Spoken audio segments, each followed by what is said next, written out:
Hello and good afternoon, Xbox Nation. Welcome to the new episode of the Xbox Factor podcast. And yes, that's right. We have rebranded Tuesday's show. Obviously, we have a new member, Pang So, who became a permanent panel member on Tuesdays. So we obviously could not call the show Xbox One-on-One. It would be a little funny. So I did do a brand change thanks to the incredible talent of Dinero Panero, who reworked the incredible intro that he did with, of course, the Xbox Factor podcast being on green electricity at the end of it. And so what we're doing with this particular brand is that you're just going to get two weekly Xbox Factor podcasts, one on Tuesday and one on Thursday. And you know what? With the way that news has been dropping for Xbox, I mean, listen, who doesn't want to talk more Xbox? So before we get into the topics, and we have quite a bit to get to, let's introduce the newest member of the Xbox Factor podcast, Pang So, rookie sensation. What's up, brother? Morning, Boom. Morning, Zemi. Morning, chat. This is awesome. It's morning for me, afternoon to all of you in other time zones. Man, what a great day to be officially a part of the second Xbox Factor podcast. This is a great time, Boom. Again, appreciate the opportunity. And we got some amazing topics to get into. Like you said, Boom, news just keeps dropping. We got plenty to talk about, so let's get into it. Yeah, we're going to get into one that's a little bit in the weeds. Normally, I don't like drama, but it has to be spoken upon. I did have a piece of small bits and bytes come across my desk early this morning. We're going to talk about that. But before we do, let's welcome into the program the bravest man who says that he never hides while watching anime behind his hands, Zemi Games. No, I always hide. Well, if it's scary, you got to do some things sometimes. But yeah, man, super excited to be here. I came in thinking that we were going to do an Xbox One-on-One again. I didn't think that you did the brand change, but it makes more sense. And nonetheless, super excited to be here, man. Can't wait to jump into these amazing topics that you set up for us. And yeah. Yeah, well, listen. Let's open up with the bites and bits. Now, this one comes to us from the website called The Gamer, and apparently, people who purchased Tony Hawk's Pro Skater on disc for the Xbox One will have to buy the next gen version. According to the article that was written by Josh Collusion, and this was published 3 hours ago, Activision's FAQ on the upgrade clearly state that there will be no free upgrades for physical copies on the Xbox One. And a closer look into the Activision's FAQ page for Tony Hawk, which was released last year, that was the remake of Tony Hawk's Pro Skater, has revealed some bad news. And yes, if you bought a physical copy of this game, you will unfortunately still play it, sure, but you will not play the next gen version because there is no transition from last gen to current gen when it comes to disc. Again, not the biggest topic. It's not breaking news. It's disappointing. And you know what? I think that with Xbox specifically, or just with being a podcaster and a content creator, when you have some good news, we're all going to cheer it. When we have so-so news, we're going to find a way to make it good and enjoy it. But when there's some bad news, we have to talk about it. Now, again, this is not coming from Xbox. This is coming directly from one of the companies that a lot of people don't really care for because of these types of tactics, Activision. So obviously, this does not surprise me in the least. But this is where it gets interesting. According to the story, it says here, don't panic if you own a PlayStation 4 copy of the remake, whether it be digital or physical. You are entitled to a free PS5 upgrade when the game comes to the newer console later this week. So I find that to be very suspicious. I don't understand the ramifications that are going to come of this. No, let me rephrase that. I understand that the ramifications that are going to come from this are going to be bad news for PR at Activision. Again, I don't have the FAQ in front of me, but it really doesn't make any sense why the Sony version is upgradable, but the Xbox version is not. I think that if you are someone that does own it, you should reach out and to social media and let Activision know that this is not cool. Zemi Games, what are your thoughts on this? Well, it's definitely not pro-consumer. And the company doing this does not. It's not really too big of a shocker. We have known Activision of doing some pretty slimy things in the past. And yeah, I mean, it's also just like there's that extra little bit of dirtiness whenever we figure out that it's not just a thing across the boards. It's a thing only for Xbox gamers, right? Because PlayStation people won't have this problem. Which, I'm not, throwing shade over at PlayStation or anything like that. I think all the shade should be thrown at Activision. But why exactly is this happening? And I think more than anything, we just need to hear Activision's side of the story. And because maybe there is a good reason, right? Maybe there's, some software or something on the Xbox side of things that's just making it harder for them to do this or impossible for them to do this. But I think whenever you first hear this, it's almost like Activision's trying to play favorites. And I hope that that's not the case. I really do hope that there's actually a good reason for this. But nonetheless, it does not look very good on Activision. It looks dirty. It looks anti-consumer. And it looks like they don't want to... they don't want to support the players who played on the previous generation. They kind of maybe just want those players to go out and purchase a brand new copy. Yeah, it's disgusting. So I want to read a little bit more, Pong, before I get to you on the article.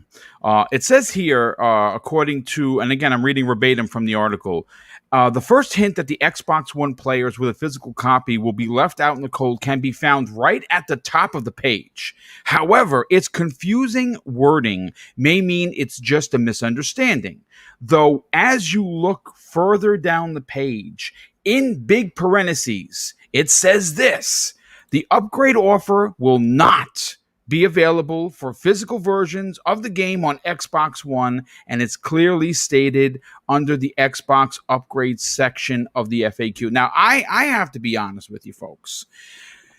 There has been a lot of talk about upgrades. As a matter of fact, there's been some shade thrown at Sony in regards to what happened with Avengers and bringing your saves to the next gen. And listen, all I'm going to say is this. If you got to release an FAQ for your upgrade, there's a freaking problem. And this is very typical of Activision. This is why I find it very hard to buy anything from them. I only buy, I don't necessarily run out and buy Call of Duty anymore. I wait for a sale. I just feel like the guy in charge, and I'm not going to mention names because, again, I don't want to get, blackballed in the industry, is not a good dude. And I understand that, there are investors and this is a business and it's not personal. But when you leave an entire platform and again, a specific part of that platform, meaning that all of your digital copy owners, don't worry about it, brother. We got you covered. But if you're an ancient one and you still buy physical games, and some of us still do. I mean, a perfect example that comes to mind is Noof Nukem. Noof Nukem, he is an old dog that does not want new tricks, and he's not shy about saying it. He does not have Game Pass, and he probably never will. But it's folks like him that are going to be affected by this, and I think that sucks. Pong, what are your thoughts on this? It's inexcusable. From the outside looking in, kind of, like Zemi said, obviously without knowing reasons behind it. I don't think it's the right way to go, especially, we just went through this with Control and the Ultimate Edition with that.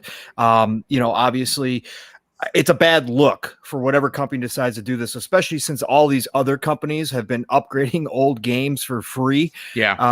And, the newer games, we've gotten those cross-gen versions upgradable, and it doesn't make any sense why the the physical copy is the only one affected by this, and the digital copy, they're charging you $10 to upgrade, right? So just kind of like Call of Duty, they charge an extra $10 for the cross-gen version. But this is typical Activision. Again, without knowing the technical details as to why the physical copies alone are affected by this decision, or this decision had to be made for the physical copies. It's hard to say.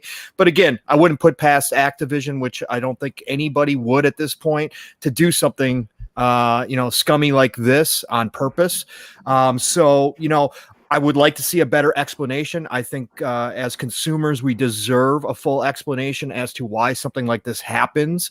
And I don't think it's too much to ask for, especially in 2021. Again, when we have all these other games that have done it for free, even without asking, just surprises like, Division 2, surprise, we're gonna go ahead and upgrade everything, right? On a game that was, not doing as well as they had hoped. Ubisoft still put in the time and effort and made it happen. So, and look what happened for them. They got a ton of goodwill, and the game has come back to life again. So, again, Activision should be, reading the room a little bit better when it comes to this stuff. But again, it is Activision. So guess what? They don't read rooms very well, and they don't care. They just continue to make money. And that's all they care about. So, but again, inexcusable at this time and point in the gaming industry to have something like this without a full and real explanation as to why this has to happen. Yeah, no, I agree. Again, folks, not the biggest topic of the day, but one as we wait for people to shuffle on in, we figured we would shine the light on negatively on Activision, and rightfully deserved. I think what they're doing over there is really putting. First of all, here's the thing, and I kind of wonder. Listen, I'm not a detective, right? But sometimes you put one and one together, and they make two. I'm not a mathematician either. But Zemi, here's the thing. Smart delivery is something that many people in the industry, like the Activisions, don't like. Because what that does is give people upgrades for free. Yeah, Microsoft is very good at doing about being consumer friendly. It's important to their business. It's important to their customers. It's important to them personally. I think when you hear like Phil Spencer or Aaron Greenberg talk about what smart delivery means, it's a passion. And why I find this story to be revolting. And almost to the point of nauseum is because the last time I checked, folks, we were still in a pandemic. So charging anyone to simply upgrade or be able to play the game in a faster, FPS is gross. And something. This is where I don't know if boycotts work, but I could tell you this right now. I don't think I'm buying anything from Activision this year anyway. They have nothing that's on the table that excites me. But is this a bad look during a pandemic, Semi? Yeah, no, I think it is. It's almost like it just adds insult to injury at this point. All these other companies are more than willing to go the extra mile and to change with the times and change with technology. I understand that this isn't the way that it used to be, and Xbox allowing smart delivery and all of this different stuff is changing the ecosystem, and it's going to affect a lot of these companies' bottom lines, right? They're going to lose out on money that historically they were able to capitalize on through the previous generations, and that sucks. But at the same time, you have to do what's right to your consumers, and you also have to be able to compete with other game publishers. And if other game publishers are going the way that Xbox kind of wants them to do with smart delivery and the way that consumers want them to do, then you kind of have to go that same way eventually, and better sooner than later, so you save yourself the embarrassment with public relations and stuff. But yeah, it just makes it all that much worse that we are going through a pandemic right now, and they're continuing to do this. And I think I made that reference as well. Whenever we heard I heard this about Control, and I think we also heard 2K doing something kind of similar Yes. Yeah. with their NBA series. But just to raise up another point, as the years go on and generation after generation, here recently, there's really been this big shift between buying your games physical versus buying your games digital. And so my question is, do you think that there's enough people that still buy their games physical, at least these specific games that these Activision games that we're talking about, that it really is going to bother Activision that much from like a public relations standpoint? Because I mean, a lot of your casual consumers, they're not going to care if they purchase their stuff digitally. I agree. And something that, but you know what? If this was being done for both the PlayStation and the Xbox, I would say that you're onto something for sure. I'm wondering, and Pong, I want to get your opinion on this. Is this a spite tactic that's being done for everyone to see by Activision regarding Microsoft's way that they do their business, being, all for one and one for all? I mean, because that's what it seems like to me. When you completely block out an entire subset of gamers that purchase this game physically and now are not going to be able to do the upgrade without buying the game again. To me, it almost seems spiteful. Now, I know that sounds childish and even minuscule to even suggest such a thing, but wow, it is a bit of a head scratcher during a pandemic. Yeah, you're right, Boom. It is a head scratcher. God, I mean, I like to swim in the lakes of conspiracy as much as the next person does. It seems a little out of the realm, a little bit, just from the simple fact of why would they not just charge the extra $10 for the physical copy people, just like they've done with the digital copy people? Could it possibly be a shot over the bow? Or could it have to do with, Sony obviously having the marketing rights to Call of Duty, and they don't want to, muddle that relationship with Sony per se by, charging their physical copy owners a brand new game just to play it on the upgraded. There's a lot of things at play here. Again, with Activision's, I guess, from their history, nothing is out of the possibility. I guess I should have probably thought of that at first. I guess Activision could be saying, hey, Microsoft, we don't like you trying to force us to give our, consumers free upgrades through your smart delivery. We don't like you trying to push publishers around or devs around, even though, it seems like the majority are more than willing and happy to do it. Again, we've had surprise upgrades after surprise upgrades, without any, conversation about them. Just, hey, here it is. So, but it is Activision. So could this be a warning shot? Could there be some talks behind the scenes that we don't know about that kind of went sideways? And so Activision said, hey, by the way, physical copy owners of Tony Hawk, guess what? On your system, they're going to have to pay for a whole brand new game. But it seems kind of, it seems like they're going to, seems like they might cut themselves this way. Not that they care about the negative backlash, but there'll be plenty of people who just simply don't buy the new version on physical. And why give up those sales, just to spite Microsoft? But again, at the end of the day, we just don't know. But no matter what, it's a bad look. It's another one of the long history of black marks against Activision for shady stuff that they do. So I guess we'll just chalk it up for status quo when it comes to those guys. Yeah, I mean, listen, there's not much more that can be said. I think they're going to definitely get some negative press for this. Zemi, obviously, you work in the business, so you can understand that whoever's going to be repping for them or is going to have to handle this is going to get a shitstorm sent their way. There's no doubt about it. And you know what? Good on them. Because you know what? We've seen these kind of terror tactics before that are very unconsumer. And you know what? For me personally, like I said, Activision doesn't release enough for me to worry about not buying their games. Call of Duty is once a year. Past the single player, I can give a shit. And you know something. And like I said, if you are a fan of Activision, I feel bad for you. But it just makes me even more happy when you hear and you think about Bungie leaving them and getting out from under the nonsense that was known as what they have going on over there. There's a reason why Bungie left, right?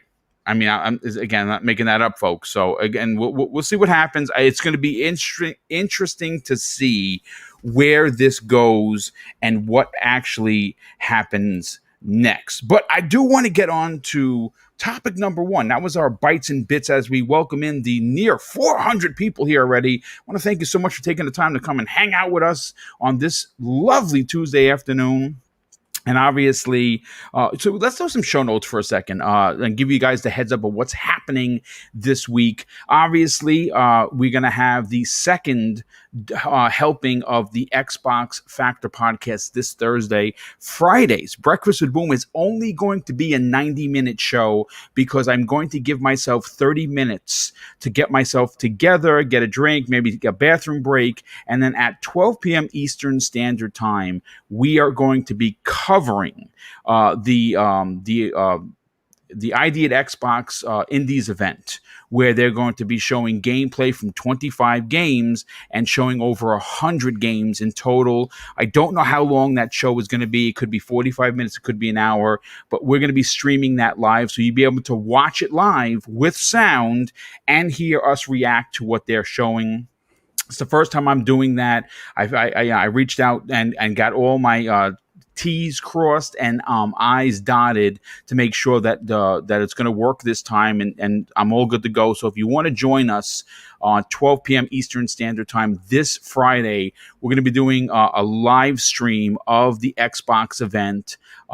They've partnered up with Twitch. And then, of course, we're going to, as soon as that show ends, take about 30 minutes to kind of break down what we saw.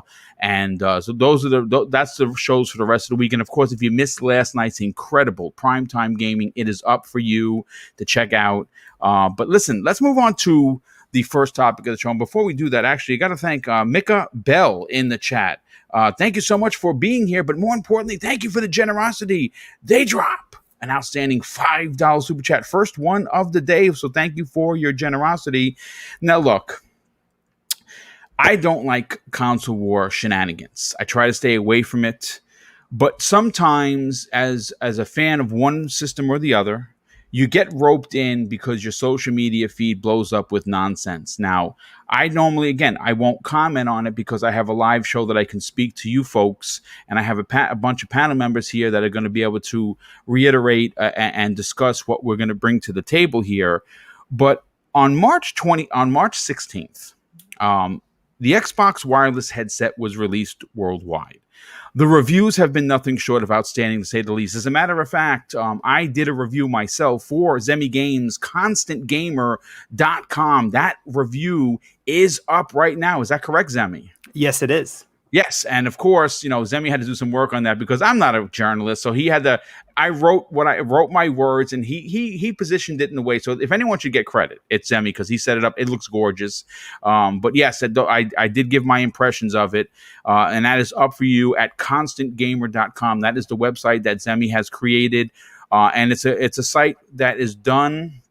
You know what? Why am I talking about it, Zemi? Tell everyone about Constant Gamer before we get into the topic. Yeah, I mean, so basically Constant Gamer was made after like looking around and seeing a lot of different websites and just not really being super satisfied with, how the website, like the culture of the website and how they produce their content and like what mattered to them. And so I basically came up with the idea, created the site, and Constant Gamer is basically a site like IGN, like Kotaku, like GameSpot. But one of the biggest differences is the amount of objective reporting that we do, right? And a news article is supposed to be facts and really facts alone, right? And we don't, mix our opinions and speculations in with, the actual facts of the news. We literally just report the news, and then underneath there, we might put a paragraph that's, explicitly labeled our, opinion, and put our opinion, down, below. But it's always, that separation between, what actually happened and how we believe, what we believe is going to happen because of that, right? Which I think a lot of sites don't do. A lot of sites are very, very subjective and very opinion, based, and Constant Gamer is a little bit more objective from that point of view. Well, listen, if you're looking for that kind of journalism, and I think you should, especially in this times where, unfortunately, a lot of the newer journalists, the younger journalists generation, and not everyone certainly, believe that their opinion is fact instead of fact over opinion. And I like what they're doing over there. That's why I decided to write my review, and hopefully you enjoy what I had to say. But the reason why I brought that up, the reason why we're even in this particular topic to open up the show, is because there is, unfortunately, a ridiculous running narrative that Microsoft somehow duped us into buying this $100 headset, only to have the doors closed in our face, to be forced to buy the Dolby Atmos app, which is a one-time $15 purchase. Now, you do get Dolby Atmos for free for 6 months. What's also interesting, and that's why this headset is worth its weight in gold, simply is because you get multiple choices on how you want to listen to your gaming experience. You have stereo uncompromised. You have Windows Sonic for headphones. You also have DTS Headphone X, which is excellent. For me, I've always been a Dolby guy. So if I did not already own the Dolby Atmos for headphones, I would have easily paid the $15 to get the better sound. A perfect example of that sound is Gears 5 takes full advantage of Dolby Atmos, including the use of the new headset, which I actually, you see the footage I recorded this morning, and it is incredible to listen to. So there were a lot of people, even videos on YouTube were done talking about how, misinterpreting that you had to pay $15 a month, some people even said. Again, I wanted to get this out there because I'm quite enjoying the headphones. And I think that, any negativity, you're allowed to have. Maybe they did, but they're $100 headphones. They're not $300 A50s. That's the reality. So if you want a $300 pair of headphones, you can, in fact, go buy them. So, Zemi, I want to go to you first on this. Why does this community, and of course, I'm not picking on anybody in particular, but why does this community always try to send a black cloud to all the Xbox gamers when we are enjoying new hardware, accessories, games, or whatever? Why does this continue to happen? Because they're bozos. Next question. Excellent. No, well, I mean, listen, I love the answer. I love how straightforward you are. I mean, like, how dare you, Xbox, to release a $99 wireless headset with the feature set that you really only expect out of, a $200+ headset? How dare you, and just not include, Adobe Atmos or Dolby Atmos, right? Like, I don't really get it. But it's just one of those console war narratives that we see, and we see them like every single week. Every week, it's just a different thing, and it's all typically just either get clicks or make someone feel just better about themselves, right? And I really don't get it. There's nothing inherently wrong with Xbox not putting in a code to use Dolby Atmos in the headset. They're most certainly not the only company that creates a headset that doesn't have a code of Dolby Atmos. If I'm not mistaken, if we're going under the console war shenanigan narrative, I was looking up a PlayStation 5 Pulse headset, and I was looking at the unboxing of that headset, and that also didn't have a code for Dolby Atmos in the box, right? That is Now, correct. And I actually own that headset. And no, all you yeah, have is the one choice which Sony has for their headset, and that is it.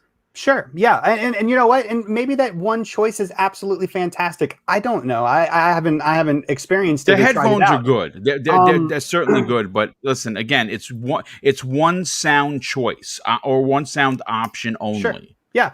But did we hear all of these people come out and yell at Sony and make all of a fuss because they didn't include a Dolby Atmos code in their headset? I don't remember hearing about it. No, Right. and you didn't hear anybody complain that. They complained that So these actually what they said is these are the greatest headphones ever. yeah. I mean, so what's the problem, right? If we're not complaining about it for Sony's headset, why are we complaining about it for Xbox? I mean, really and truly, it's just I really think it's just to push, those console war narratives and shenanigans, and for some it's to just get those clicks to rake in the advertisement money, and then for others it's just to make themselves feel better about purchasing a Sony headset or whatever it may be. If Xbox is guilty of any sin with this headset, it's that they didn't produce enough of them. They didn't make enough of the things, right? Like that's the only sin that I really think that they're guilty of so far from what I've seen. And that would actually be the best point possible because they are still hard to find. My brother still hasn't gotten his pair, and he's been trying. They come in, you follow someone like Wario64, he throws it up there, and in seconds, they're sold out.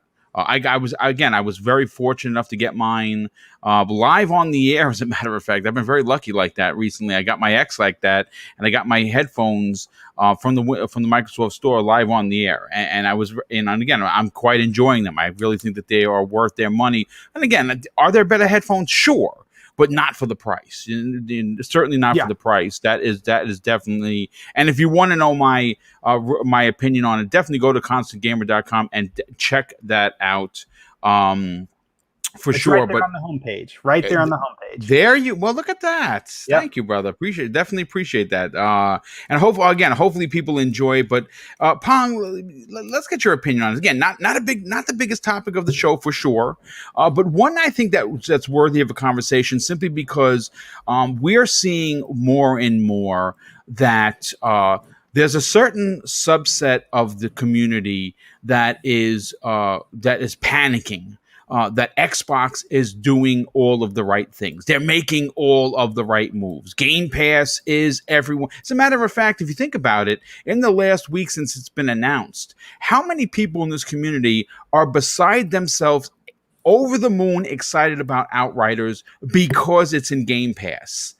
This is coming off of the Bethesda announcement. This is coming off of the FPS boost for free. This is coming off of 20 Bethesda games in Game Pass the next day. And the hits keep coming. We have the 26th event, which we're probably going to get some big announcements in regards to release dates. Hell, we may even get some games in Xbox Game Pass the day of the show.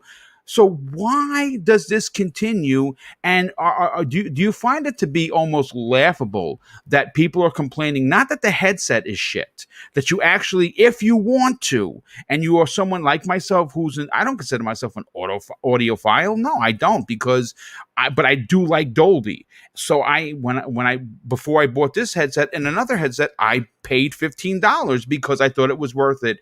What is the big deal about buying the better of, and again, take nothing away from DTS Headphone X or Windows Sonic for headphones. Those are great sound options.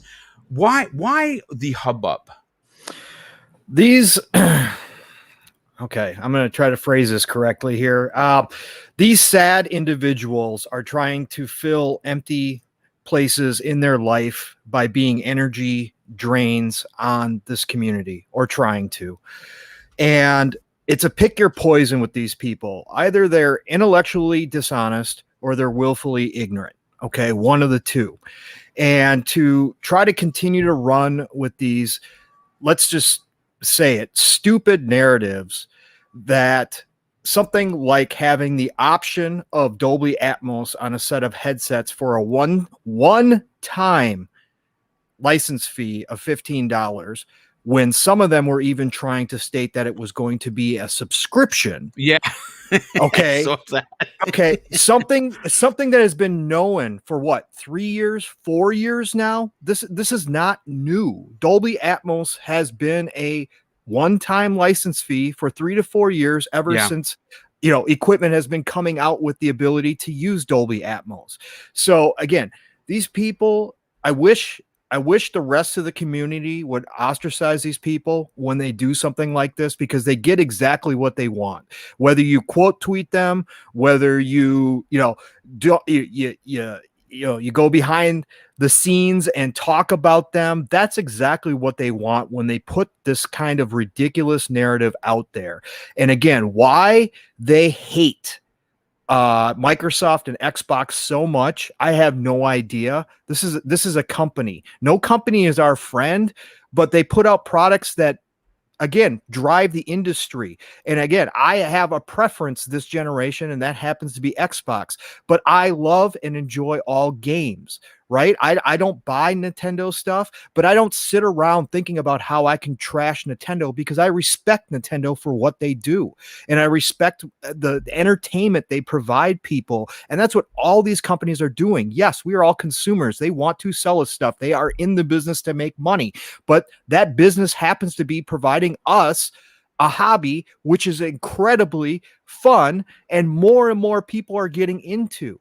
So again, these people that try to push this garbage should, again, be ostracized, put to the corner, because any energy that they get, whether positive or negative, is what they feed off of. And I can't stand it, because this kind of they do, like you said, Boom, try to bring down any good news that so happens to come to Xbox.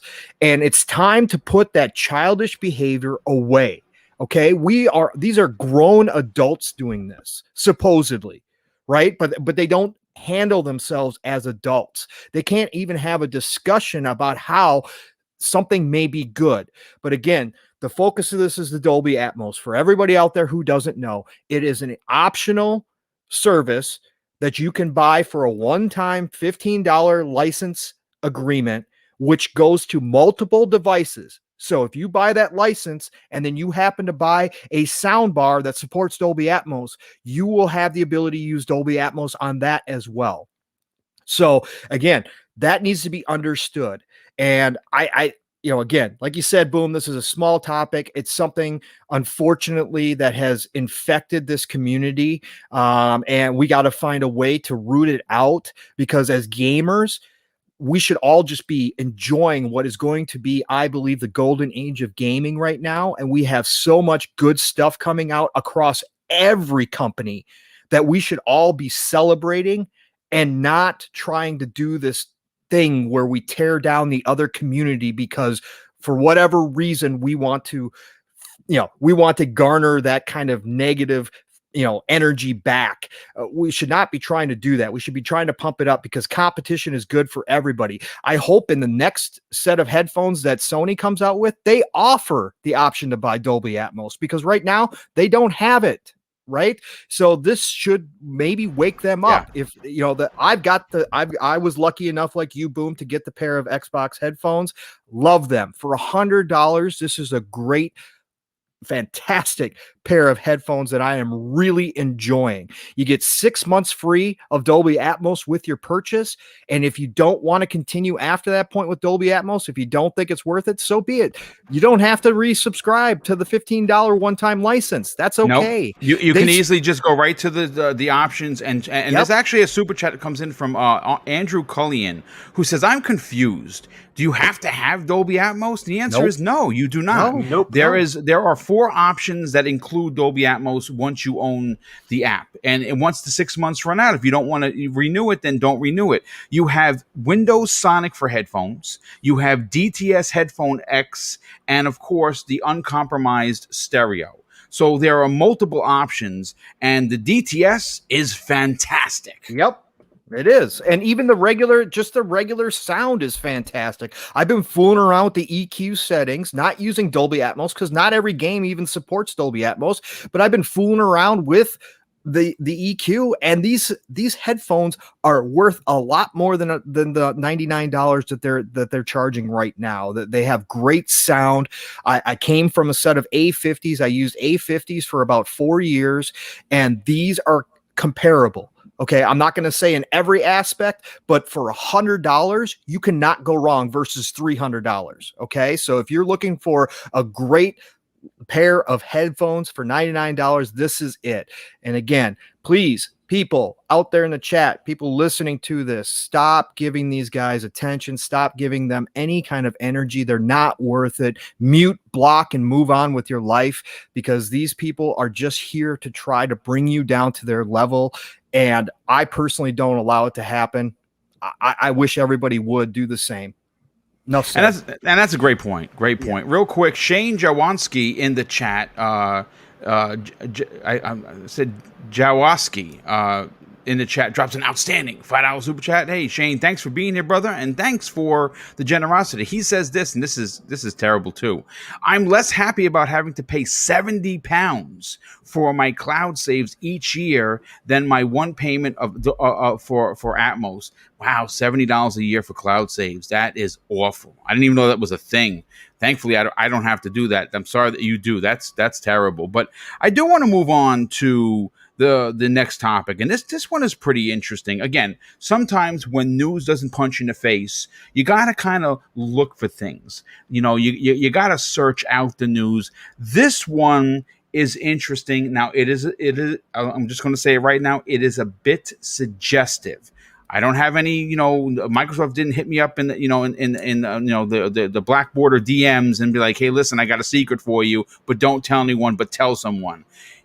But listen, one of the strong suits for Xbox, and I'm sorry if you hear noise in the background because they're cutting trees, like literally right outside. What did those trees do to them? I don't know what they did, but this is very unusual. I mean, like, why right now are they cutting trees? Why not this morning? Or why not afterwards? This is unbelievable. So if you hear some noise, I'm going to mute it while I'm not talking so you don't hear it. I apologize. I can't get these guys out of here until they're done, so I'm sorry. But one of the strong suits for Xbox in the past has been who they collab with. And when it comes to marketing the Xbox platform, they did just that. And last week, we started to see they have teamed up with Disney for Marvel's Falcon and the Winter Soldier series that just started last Friday, and it was fantastic. If you're a fan of either of these characters, you definitely got to check it out. It was really well done. Now, just for clarity and transparency, as of this show, there is no official announcement from Xbox or Disney or Marvel of an exclusive Captain America game coming for the Xbox Series X or S. But I want to point out the logo change of the Xbox Twitter account is a Captain America shield made of Xbox Series X and S controllers that are, of course, red, white, and blue. And their heading has also been changed to the advert of Falcon and the Winter Soldier. Now, normally, when the Xbox account makes drastic changes to their social media, there's usually some underlining meaning, and occasionally, and I just mean occasionally, manifests later down the road. Now, granted, what we're talking about here is a bit of a stretch for sure, but this is a conversation, Zemi, that you remember that we have had multiple times. Look, I'm going to say this right now. When Microsoft does something well, I cheer them. I go out of my way to make my voice the loudest, and I have a pretty loud voice because that's my favorite brand. When they do something that is questionable, I will look at it from multiple points of views, and if they need to be put on blast, I will then do that. But I have been very vocal about several things that Microsoft has not done, and getting an elite superhero exclusive is one of those things that they need to fix. Now, I get it. 36 teams, 23 studios. Boom. What do you want? They just bought Bethesda. Well, I'm like every other consumer out there. I want more. And you know something? There are a couple of genres that are missing from the portfolio of Xbox. And two of them I'm not going to get into because we're going to talk about this at a later show because, again, I'm still going to be beating this drum. We don't have any kid-friendly platformers. So, i.e. Banjo-Kazooie, get it done. We don't have any fighters. But they own Killer Instinct. And as a matter of fact, thanks to somebody in the community who made an incredible pitch about a new fighting game that starred many of the Xbox characters. We're going to actually use it as a topic for this Thursday, so I'm going to come back around to that. But we have Killer Instinct, and we haven't had a new one since 2013. But the superhero game, listen, we saw what Square Enix did. And more importantly, what they didn't do with Marvel's Avengers. I played it the other day with the update, and you know something? The game is pretty awful. It's boring as F. And that's why even with the update, even with the new character, Hawkeye, which, by the way, looks like a vagabond. I mean, like, you couldn't spend the money to give the guy a decent outfit. He looks like someone walked off the street and says, yeah, I know how to shoot a bow, so I'm part of the Avengers. Let's go. It's awful. It's awful. It's just no forethought. But getting back to the point here, I think it's time that Microsoft drop or back up the truck, make a deal with Disney, and get an exclusive character like a Captain America. I mean, they're obviously working together with this Falcon and the Winter Soldier deal. I mean, who wouldn't want to see a Captain America game? They had a couple of one come out a couple of years ago on the Xbox 360 that no one played. That was awesome. Now, granted, Insomniac does Spider-Man. They did Miles Morales, which is a masterpiece. They're going to do Spider-Man 2, so you know what you're going to get with those, right? You're going to be swinging around the city, saving people, chasing pigeons, getting backpacks. I like all that stuff. But I would love a Winter Soldier-esque, gritty Captain America game to come out, and I think Microsoft has the chops to do it. And I'm even going to go crazy and say that I would love to see the Coalition make this game. Zemi, let's go to you first on this. Again, this is a bit of a stretch for sure, but first of all, I always say where there's smoke, there's fire. That's just my opinion. They're working together now. Looks like they potentially might have something down the line. But do you want to see Microsoft get their own superhero exclusive, someone like a Captain America? And more importantly, do you think that they need it? I don't think that they need it. I really, really don't. And as far as do I want to see it happen, not really, if I'm going to be honest, not really. Boo! I know it. Boo! Boo! Boo! Boo! Boo! Boo! Boo! Do I think that it makes marketing sense? Yeah. I mean, I think it matters more on who you have making the game than so much what the game is, right? Obviously for me personally, I would probably like to see other superheroes before Captain America, like Iron Man. I really, really enjoy Iron Man. So I would probably be more, I would just prefer an Iron Man game above a Captain America game. I'm sure I'm going to get some boost for that too. Oh, they're booing you right now. I can't change these things. Well, I can. I'm just not going to. Future Generations in the chat. He actually says something. Well, Zemi, you couldn't play this game, but Future Generation says, "How about Xbox does a Spawn game?" Hello, I'm all with that, but Zemi wouldn't play it because it has demons, and he wouldn't be able to take it. Yeah, I'm a scaredy cat. But yeah, no, I mean, from marketing perspective, I think it makes sense. I think it honestly, in some ways, might make more sense to reach out to the DC, to the DC side of things, if they could potentially, and maybe get one of those IPs. Something that maybe rivals the popularity of Spider-Man more. Like, I mean, don't get me wrong, Captain America is, popular, but is it as popular as Spider-Man? Well, you know what it is? It's right now the MCU is hot, and I'm not saying that For DC. sure. I mean, like, and obviously, if you missed out on it, and you really should watch it, Zack Snyder's The Justice League, it was a freaking masterpiece. We're really, I mean, it's 4 hours and 7 minutes long. I thought it was fantastic. Mrs. Boomstick thought it was a little too long, but you know, listen, that is what it is. But I still think that Marvel's is hot.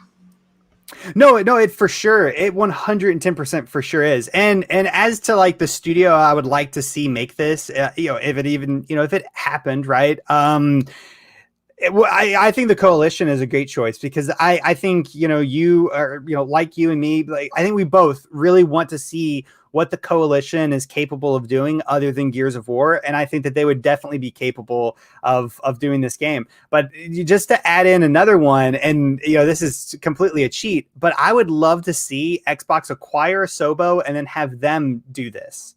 Because they are such a talented team, man. Like they've really shown their developer chops with, both A Plague Tale and Flight Simulator. I think it would be really, really interesting to see what they would be able to do with a superhero game. So it's not super, it's not really in my bag of what I would like to see come to the Xbox brand, but for sure. Yeah, I think it's interesting. Okay, I mean, listen, you're entitled to your opinion, right? And obviously, Captain America doesn't jump off the plate for you. For me, it does because he's my favorite hero. I love everything what he stands for. That's sort of whole the American way and all this. I'm just talking about his sense of justice, America, his sense of morality, where there really is a right and a wrong. There kind of really isn't a gray. That's just me in a nutshell. I just like what he stands for, and I like that he's always looking out for the little guy. That's just me, but. Pong So, let's get your opinion on this. Look, again, there's nothing here. We have. This is a stretch at best, but I just think that you know what.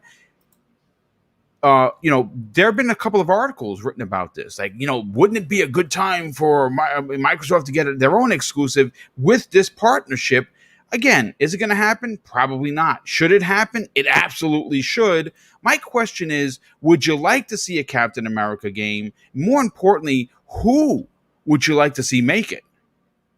All right, boom. So I'm going to hijack this conversation a little bit here, kind of like Zemi did, right? So, so here's the deal. I'm going to bring some personal love into this. And so I'm going to say, yes, for sure. I believe that Microsoft definitely could use a superhero game, right?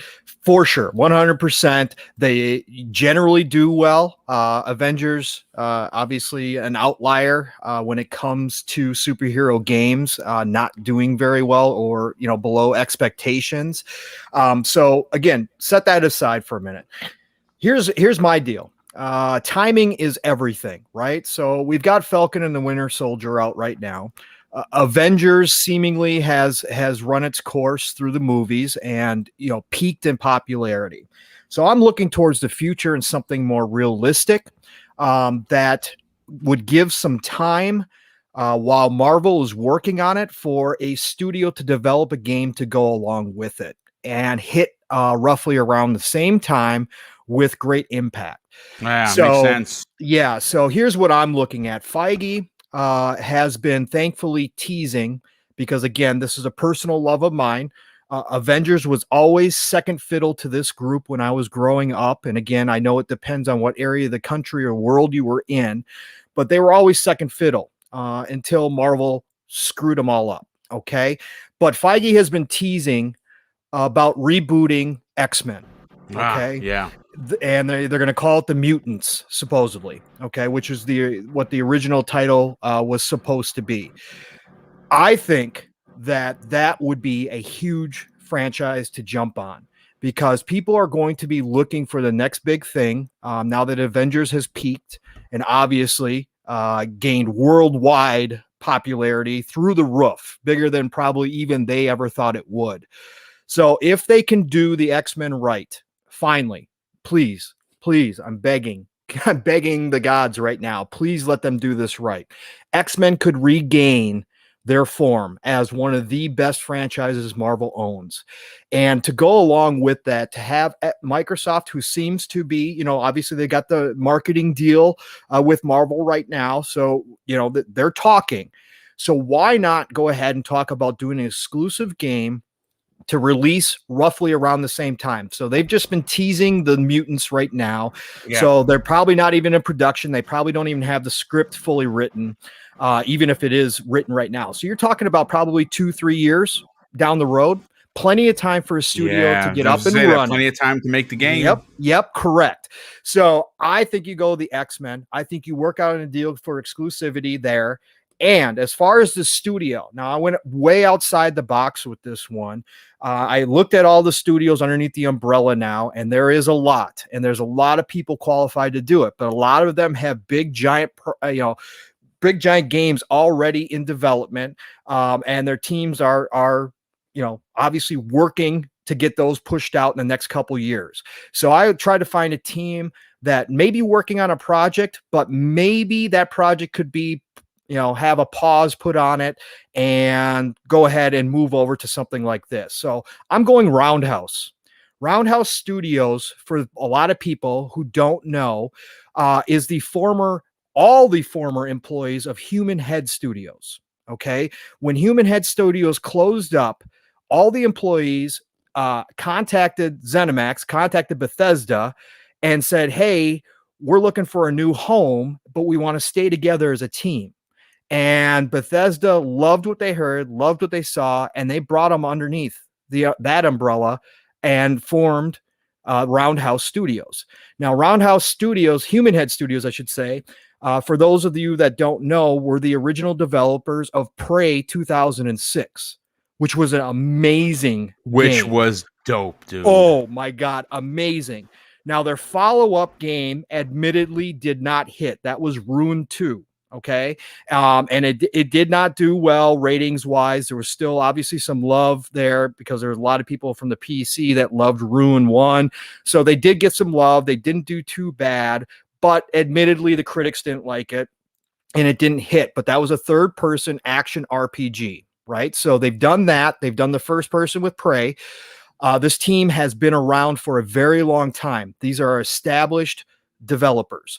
And so what I would see, I'd love to see Roundhouse take on a project when they were acquired, or I should say brought together underneath the new studio by Bethesda. They started on an unannounced project right away. That was back in 2019. Okay, so they're about 2 years into that project, whatever it is, but it has not been announced at all. So again, don't know what that project is, but they could certainly put pause on that and start development, or, break off a piece of the team, start the initial production, which, obviously takes a while to get that going and development, and then finish whatever game they're doing now and then move over to X-Men. But that's my idea. That's where I'd like to see them go.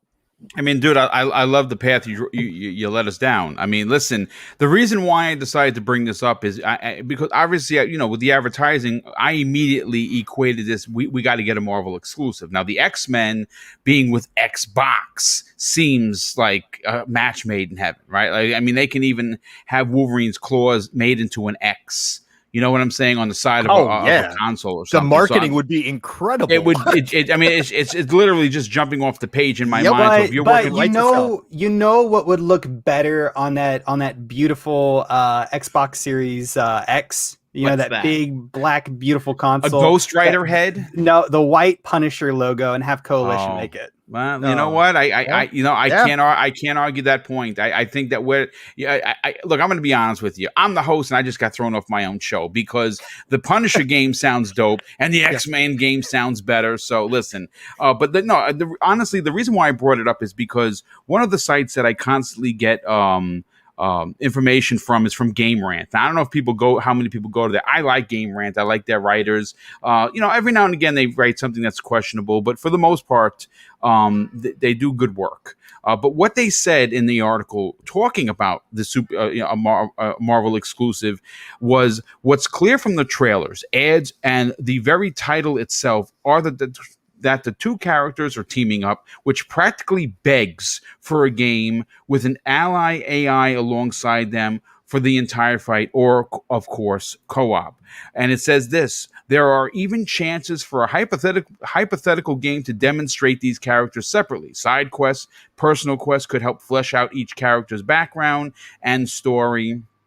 And listen, again, they brought it up. I thought it was worthy of a conversation. We have almost 550 people here. So hopefully you are, in fact, enjoying today's show. And again, we don't know if they're going to do a Marvel exclusive. I know people from Xbox listen, and we can't complain. At least I certainly can't complain of the amount of gifts they have been giving us as gamers. As Xbox gamers, we have been spoiled rotten. So for me to even suggest, hey, how dare you, Phil Spencer, don't have a Marvel superhero game, I should be ashamed of myself. But you know what? I'm honestly not, because I want to see them sew up many of the holes that they still have in their portfolio. Like I said in the opening of this topic, a superhero exclusive is one of them.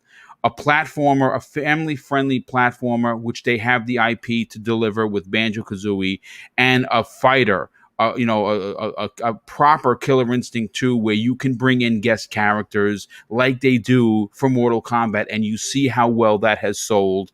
Those are the three holes that they have. Hopefully, maybe in the next couple of months, or even, I would say next couple of months leading up to E3 2021, that we get some sort of a clarification on one, maybe two, and if I want to be greedy, all three of these holes that need to be filled for sure. Before I move on to the next topic, on this one I think is going to get a lot of people excited. Tim Swoop in the chat drops a very generous $5 super chat, and he asks a great question. Hey, Boom and panel. When do you think people will be able to buy a Series X and S in the store? You know what, dude? That's the question of the month, question of 2021. I have a feeling that we heard reports that you won't be able to walk into a store and get a box off the shelf until after June. I don't know if that's true or not, but man, it is.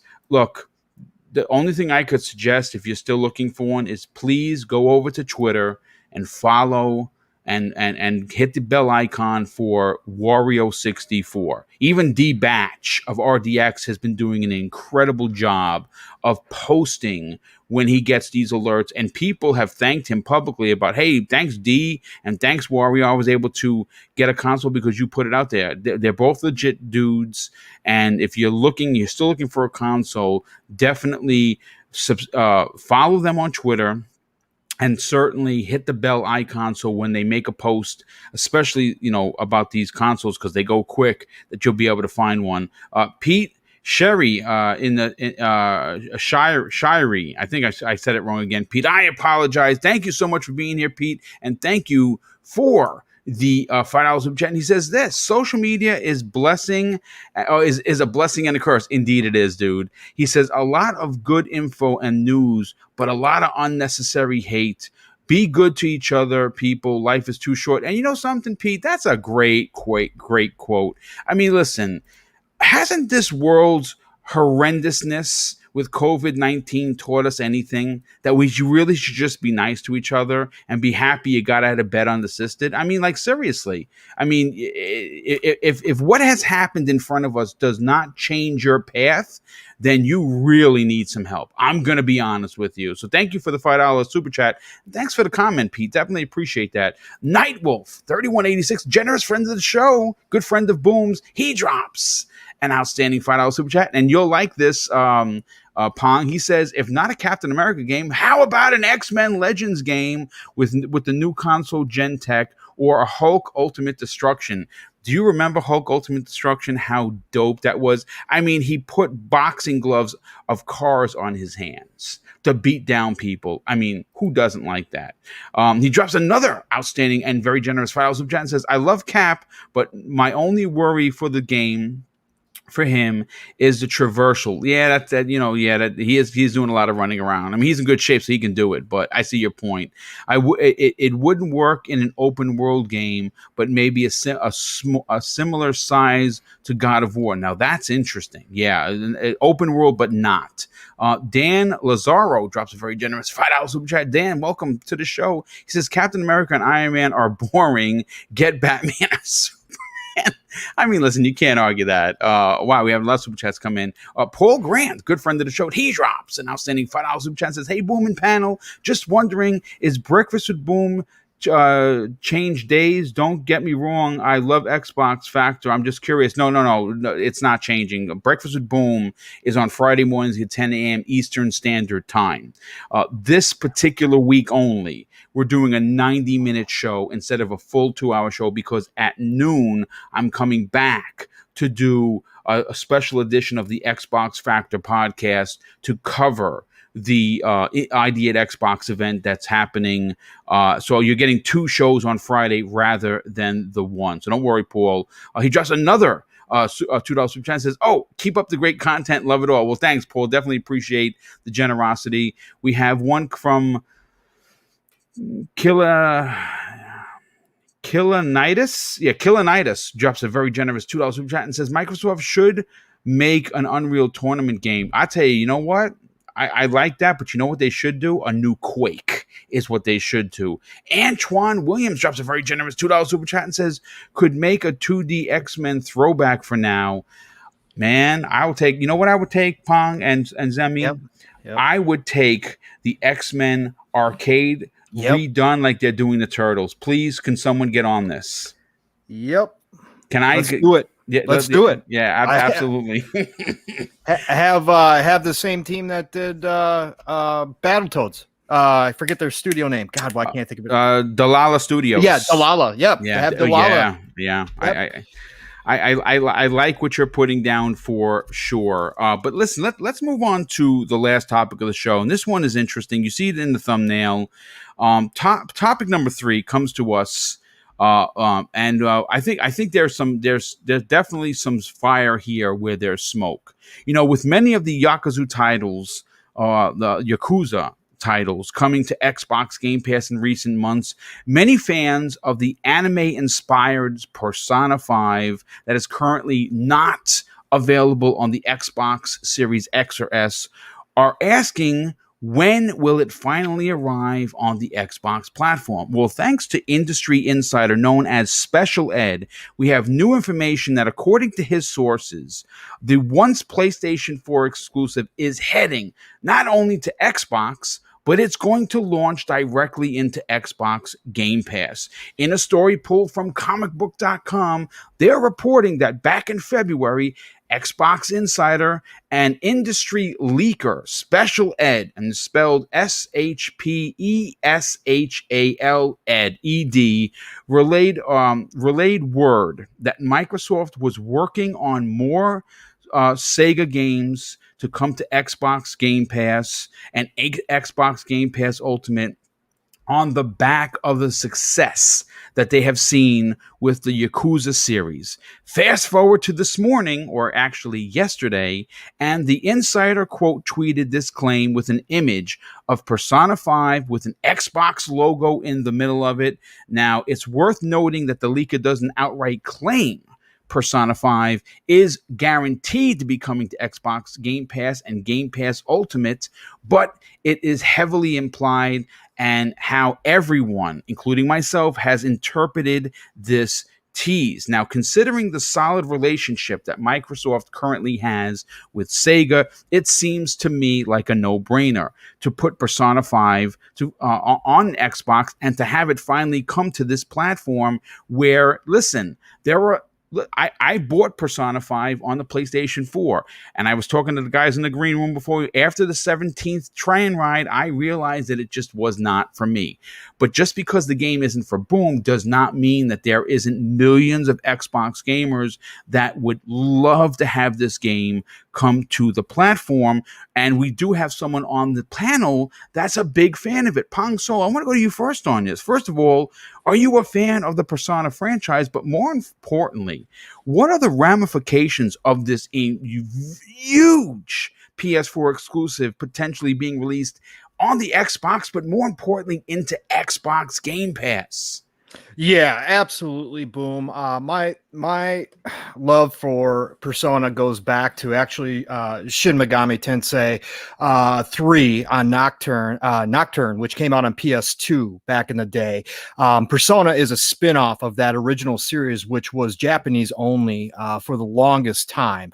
And they ported a bunch over to the 3DS, etc. And then they spun off Persona. And then Persona 3 came out on the PS2.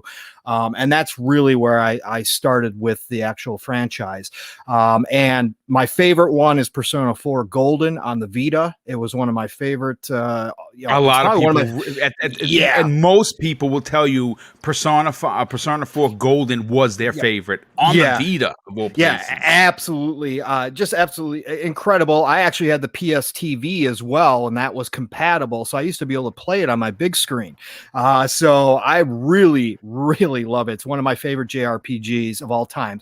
Admittedly, like you said, Boom, it's not for everybody. It is the crazy, wacky Japanese style game, and it has a ton of, going to school and all sorts of, which riding the train. Yes.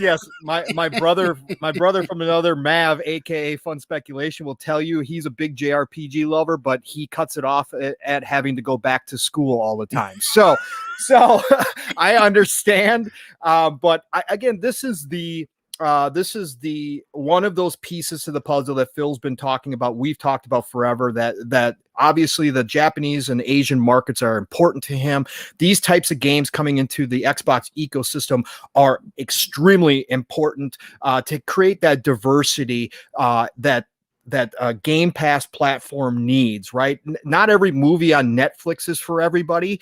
What they have is something for everybody. And that's what Xbox is trying to do here. And so getting a series like Persona, I still can't believe that it's not here due to the fact that, due to the fact that, Sega does own Atlas now. I can't believe Sega has not strong-armed. Atlas has been stubborn about putting these games on Xbox for whatever reason. Maybe it's due to the fact that they don't believe that there's a huge market for it.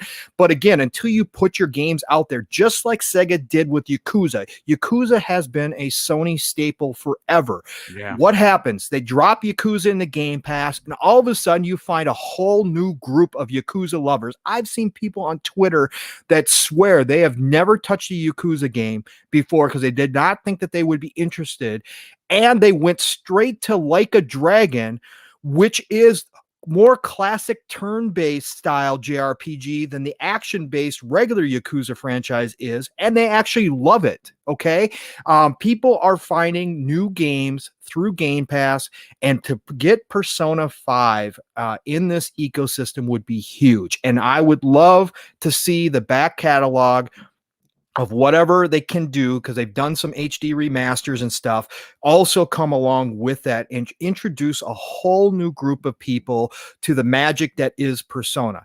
Again, some people will try it, not like it. We get that. But the point of fact is you need these type of games, not just to grow here, but to grow elsewhere in the world, because they want the Game Pass platform on as many devices in the world as possible. And let me tell you, Persona games, JRPG games, are accessible. They are one of the most accessible genres to play on mobile, to play on tablet. It's a much easier game than, like, let's say, a first-person shooter. Now, I know first-person shooters across the world are played on mobile. Personally, I can't do it. I just can't. I need my big screen for my first-person shooters. But give me a JRPG, I'll play that on my mobile all day long. That's no big deal. That's just like playing on a 3DS. Well, it fits the screen size for sure. Yeah, it does not matter, right? So it's just really easy when you get into those types of games. But again, it's important to their worldwide goals that they have, that they continue to bring these types of new experiences into Game Pass. And now that their relationship seems to be stronger than ever with Sega, it is time that Sega puts the hammer to Atlas and gets those games on the Xbox. And I think, like you said, Boom, where there's smoke, there is fire.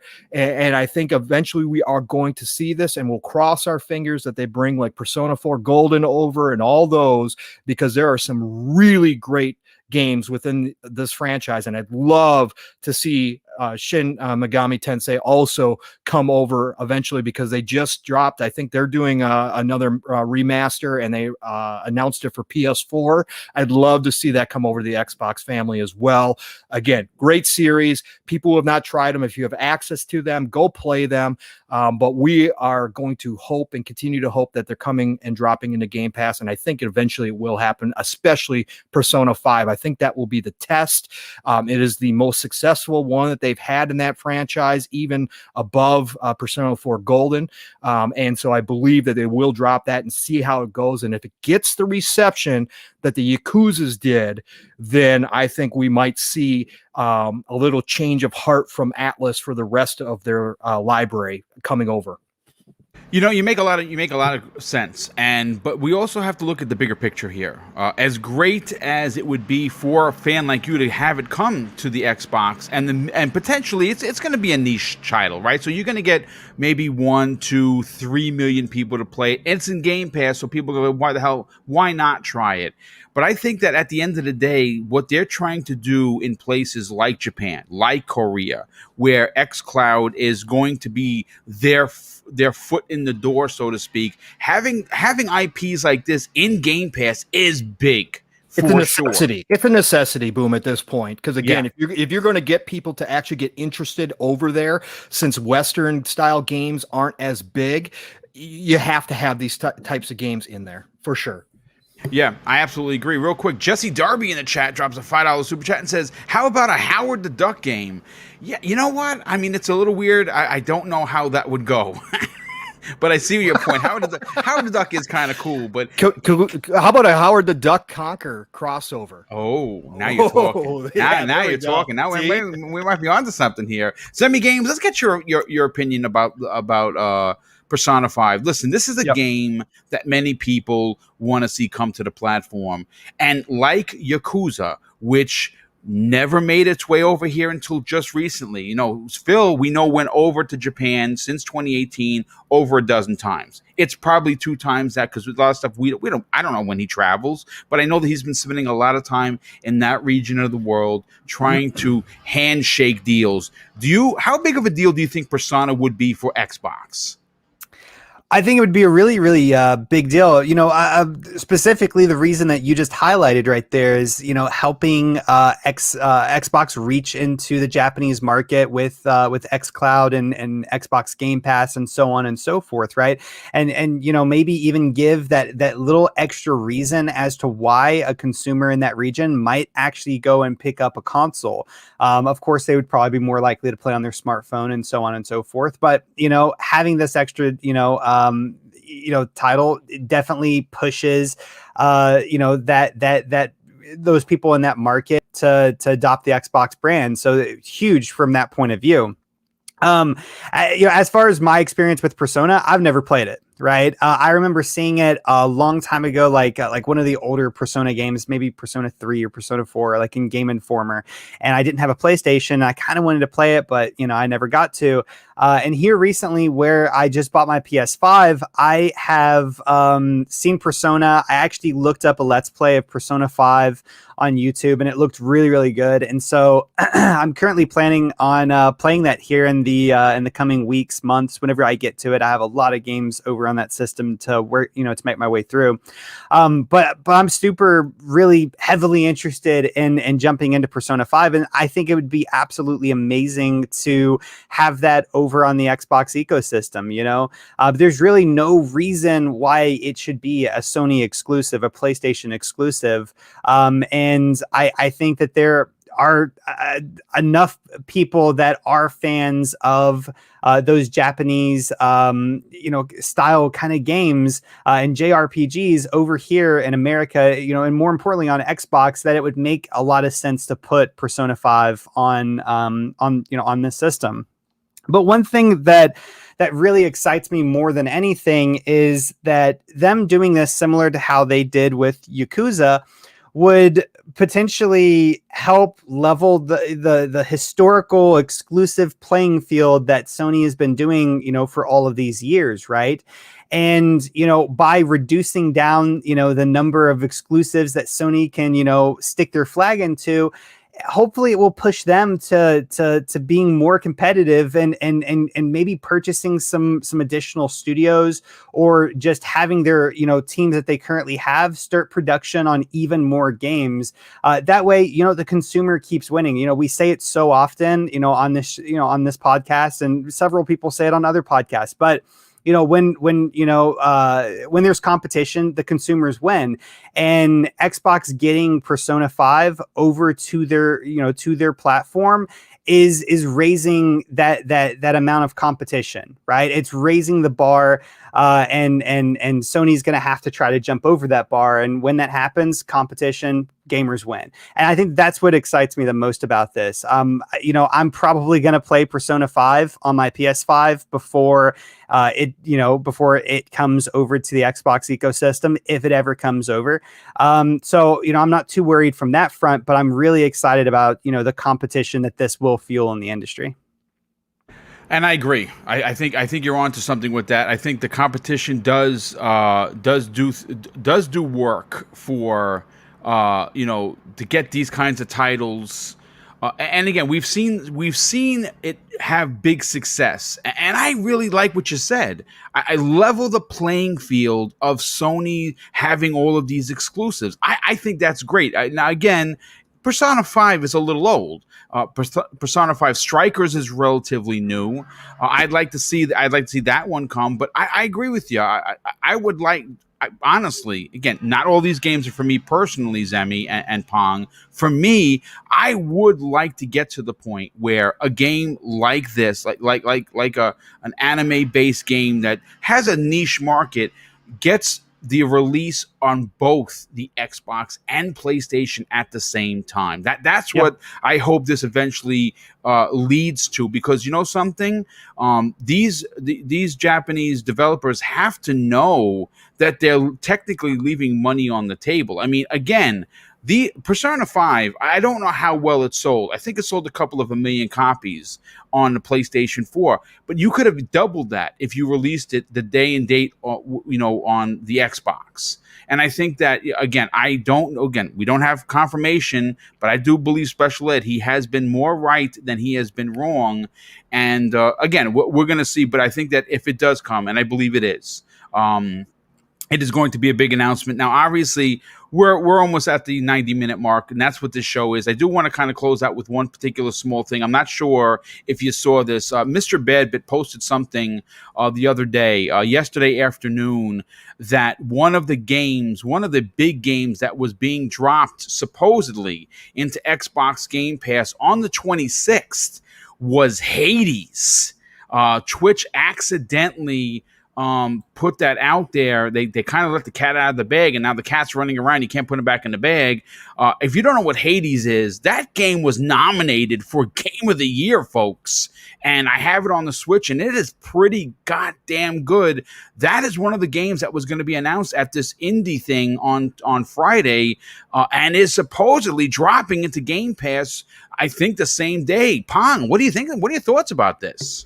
Oh man, I'd love to see it happen. I've been waiting on Hades because, again, I don't purchase Nintendo stuff, but this is one of those roguelike games that I do enjoy so much, and I've been waiting for some announcement on Hades. I was disappointed when it came out, that ID at Xbox. I can't remember which rep it was, but he came out yesterday on Twitter and said that was a mistake by Twitch, and that Hades would not be there.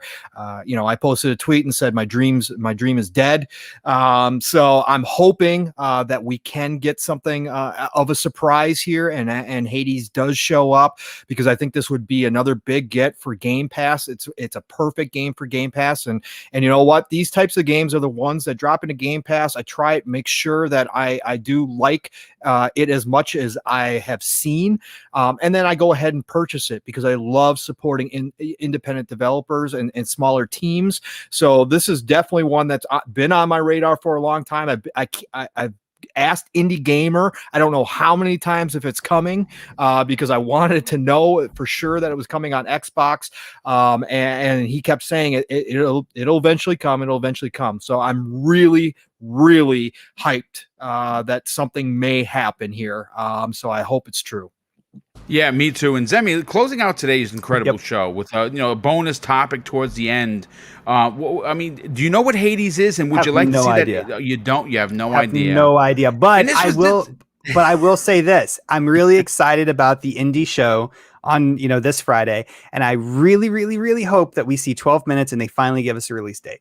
I think that's one of the games we're going to get a release date. I really do. I think it's time. I like how Oh. Zemi just avoided that it's whole time. thing. Zemi, Well, I mean, listen, he doesn't. I have no idea what Hades is. do you I like have literally no clue. do you like rogue? Do you like rogue games? Roguelike games? No. No. Well, there Okay, you well, go. Then there it's you not go. for you. I'm Yeah. not a big fan of roguelite games either. I'll be the first one to admit that. But this game's it's so The stylized. music. The music. It's incredible music. Great graphics, cell shaded.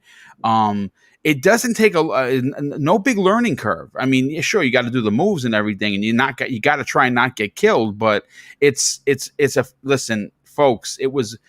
If again, I still think that the cat's out of the bag. I don't care what they said from Hades. It does make no sense why Twitch would be like, "Oh yeah, Hades is going to be there," and they were full of shit. It doesn't make any sense. I agree. So I think that the cat's out of the bag, and they just need to let the cat be. To stop putting the cat in the bag in the first place. That's all I'm going to say.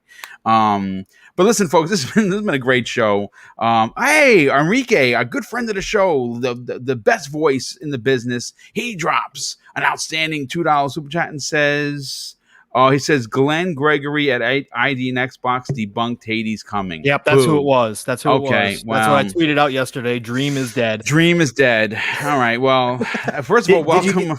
Did you get the super chat from East Texas Alex? I'm going to get that right now. Gotcha. Thank you for the correction. East Texas Alex, good friend of the show. He drops an outstanding $5 super chat and says, just wanted to say I appreciate all the live content you're doing. Like I've said before, you helped me get through lots of 12-hour shifts. Well, dude, that is awesome of you to say. Thank you for the generosity, but more importantly, thank you for the unbelievable compliment. And it's those kinds of compliments that push me to do the amount of shows that I do. This week is going to be like last week, 5 live shows. And of course, with the March 26th event, that's again another 5 shows. And quite frankly, I love it. I love hanging out with the community. I love hanging out with my panel members, and I like doing this stuff. And again, hopefully you are enjoying it, and that you are new. Please consider subscribing because you're going to get this kind of fun content every week. I'm very consistent with that, and I put a lot of work into the back end that you guys and gals don't know about, but that is okay because I enjoy doing it. But let's get to the outros. Get everyone out of here so you can enjoy the rest of your Tuesday. And we'll start with Zemi Games. Zemi, I would love for you to tell people about the Constant Gamer.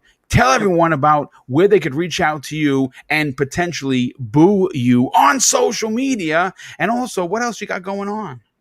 Yeah, so I mean, I talked about it a little bit on the beginning of the show, but I'll just kind of reiterate it now. Basically, constantgamer.com is a website that I own and I created, and it's basically a website that is like IGN, like Kotaku, like GameSpot, but we do try to keep our reporting just more objective, less bias, and just all around just more honest. And so we really do like to separate what actually happened from how we feel about what actually it just happened.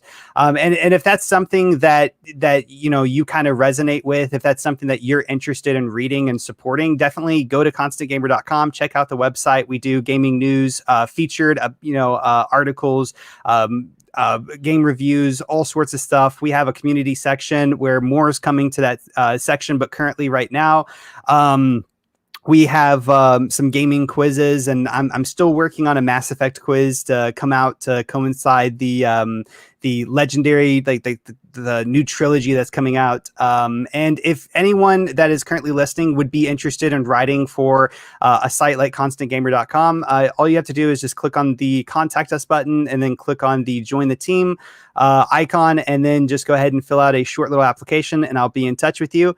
And then also Boom just wrote an amazing review of the Xbox wireless headset, and I suggest everyone go to the site after the show and check out that review. It's on the homepage of the site.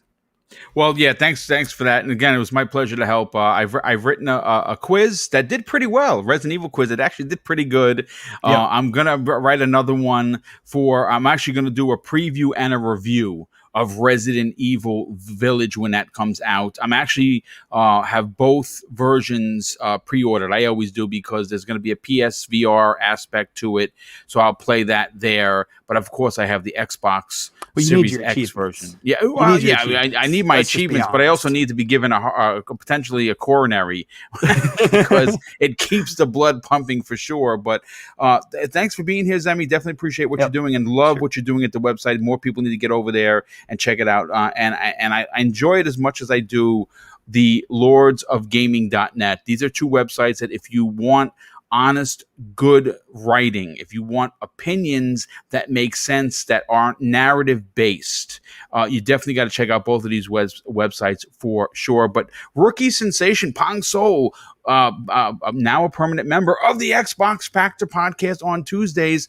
Tell everyone about what you got going on. And more importantly, let's talk about your new podcast that you just launched that's going to be starting Saturday mornings at 10 a.m. Eastern Standard Time. Talk about that for a second. Ooh, thank you so much for the hype. Amazing to be a permanent member of the Double Barrel Gaming team here. So thanks again, Boom and Zemi, for letting me come on this show. I love it here, and it's been great. Like you said, Boom, I got a lot going on. Let me get the regular stuff out of the way real quick, and then we'll talk about the new adventure that I'm taking on here. So first of all, you can find me on Fridays on Xbox Ultimate with Mav, aka Fun Speculation, his wife Caitlin, 3-bit, better known as the VGHD. Actually, he's better known as 3-bit, but anyways, Psychonauts 8, and hopefully we are 90% sure the return of Assassin Lupa. That's good news. Oh, it is fantastic news. We have been chatting with her all week, and things are looking good for a return this Friday night at 10 or 9 p.m. Or excuse me, I'm getting all my times mixed up. 9 p.m. Eastern Time, 8 p.m. Central Time on Friday nights, and then the Shop podcast every Saturday night with PK Blam, Centurion, Fuzzy Belvedere, and Stagorilla. That's Saturday nights, and that is now due to the time change and where PTK is. That is now going to be 9 p.m. Eastern as well on Saturday nights. And then, like you said, Boom, just announced in the wee hours of this morning, myself and great member of the community, also panel member on GRG with K Mega and the crew, Steel Rain, and I are going to start a new podcast called Living Split Screen, and that is going to start this Saturday, 10 a.m. That's right. We're going to wake you up in the morning. Grab your coffee, grab your pre-workout, grab your OJ. I don't care. But get ready because we're going to wake you up Saturday mornings, 10 a.m. Eastern Time, 9 a.m. Central Time. You can follow both myself and I Steel Rain. And we've got the Twitter set up for Living Split Screen, and that's LVNG, Split Screen, all one word, capital S's for the split and for the screen. And then you can find us on YouTube under Living Split Screen. So that's exciting. I know you see me on Xbox Centric Podcasts, but we are going to talk all things gaming. We're going to celebrate gaming across the industry. That's what we're here to do because the golden age of gaming is upon us. Yeah. Well, listen, that's great news for us as content creators because we get someone else in the business that gives us, because I listen to as much podcasts as I actually make, if you could believe it. Now, of course, you listen to the RDXs and you listen to, there's just so many incredible. Iron Law is my favorite podcast. Because they're my brothers, there may be some bias there, but I love what they do there. And of course, what you guys do on Friday night. I love what Mav and Caitlin and 3-bit and Psychonaut 8 is, and of course Ash and Lupa making a return. That's big for the community as well as for the podcast. Huge. And what you guys are doing over there is just great work. It's again no shenanigans, just real solid fun that you guys have on the podcast. So you starting your own on Saturday mornings. It's just another great one to listen to while I'm doing chores around the house, because that's actually when I listen to it. I always save them for when I have to do housework, which I do because I'm retired. So, but listen, folks, this has been a great show. I want to thank all of the super chats that have come in. I mean, I say it all the time, and it's not a tagline, folks. I am humbled beyond words because I don't do this for the money, and the fact that you're taking money from your banks, your bank accounts, and you're donating it to the channel is pretty incredible. So thank you so much for that. And of course, get ready for a solid week of content. Tomorrow's my only day off. I take the day off. I'm going to play games tomorrow. I'm not going to do anything, but no podcasting, just game playing. But listen, folks, we'll be back here Thursday at 12 p.m. Eastern Standard Time on the main Xbox Factor podcast. Of course, Friday, you're getting a double dose of Double Barrel Gaming. You're going to get a 90-minute episode of Breakfast at Boom. That is going to be our predictions preview show for the event that's happening at noon. And of course, at 12 p.m. Eastern Standard Time Friday, we're going to be covering live as it's happening the ID at Xbox Indies event. And I'm looking forward to seeing what they bring to the table. Hopefully we get a bunch of surprises that drop directly into Xbox Game Pass. And we're going to be, again, watch out for the Ascent. I was going to say, watch the Ascent. That could be the surprise drop. Oh, I've got my fingers and toes crossed. I mean, I think we're going to have to play some community game nights with that because that's 4-player co-op, and that looks incredible. Oh, yes. And even Zemi can play it because there's no real monsters. That is true. That is very true. And it might still be creepy for him, though. Yeah, I want to see 12 minutes. I mean, listen, a rotting apple is creepy for Zemi, for crying out loud. I mean, come on, let's call it spade. I mean, it can be. You never know. That is very true. But listen, folks, thanks so much for supporting my dream of being a content creator and a weekly podcaster. And of course, I'm going to close out the show with something that's important to me. Hopefully, one day it'll be important to you. And that's something that my dad taught us when we were kids. And I think now more than ever, it's super important. He used to say this: son, treat others how you want to be treated, and also it doesn't cost anything to be nice. You live by those rules, and I can guarantee you're gonna have an awesome day. So take care, everyone. We'll see you this Thursday on the newest episode of the Xbox Factor podcast.